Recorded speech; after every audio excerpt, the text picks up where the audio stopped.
The story you're about to hear changed the course of World War II and saved thousands of lives. Yet most people have never even heard of it. It's the story of how one dead man outwitted Hitler and the entire German high command. On the morning of April 30th, 1943, a fisherman off the coast of Spain discovered the body of a British officer. Attached to his belt was a briefcase containing top-secret documents. These documents eventually ended up in the hands of German intelligence and appeared to reveal that the Allies were planning an invasion through Greece and Sardinia. Hitler believed it. He ordered troops to reinforce those regions, but there was one problem. There was no invasion plan there. The real target was Sicily, and the British officer, he had never served in the army. In fact, he had already been dead before being dropped into the sea. In early 1943, the Allies faced a critical decision.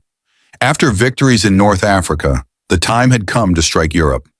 Sicily was the logical target, strategic, central, and close. But that also made it predictable. The Allies feared that the Germans were expecting it. As Churchill put it, "Everyone knows it's going to be Sicily. We must make the enemy think otherwise." To divert German attention, British intelligence devised one of the most audacious deception operations in history. Two intelligence officers, Charles Cholmondeley and Ewan Montagu, came up with an idea so unlikely it almost sounded comedic: to fool the Nazis with a dead body carrying fake documents. Thus began Operation Mincemeat. The plan was to create a fake officer with an entirely fabricated identity and backstory.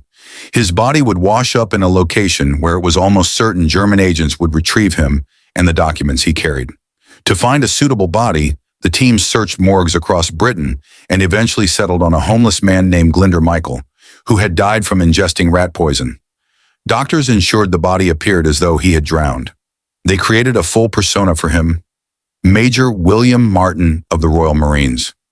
To make him believable, they used a technique later known as wallet litter, personal effects that a real person would carry.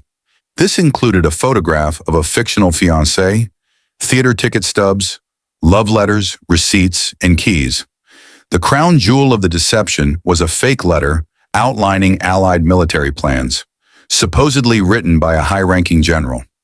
The letter spoke of upcoming invasions in Greece and Sardinia, while mentioning Sicily only as a diversion. In April 1943, a British submarine released the body off the coast of Huelva, Spain, a region where German agents were active.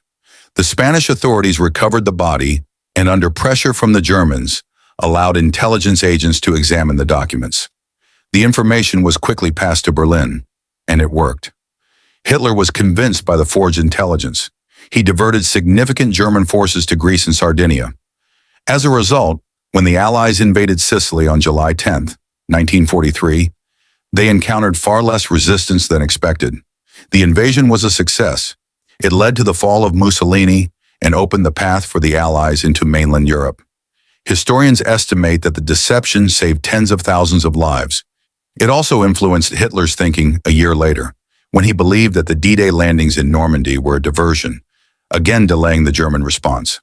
For decades, the true identity of Major Martin remained classified. Only in 1996 did the British government confirm that the body was Glinder Michael. Today, he lies buried in Spain under the name of the fictional officer he became. Operation Mincemeat stands as one of the most brilliant and unlikely deceptions in military history. A man who died in obscurity played a key role in reshaping the outcome of a world war.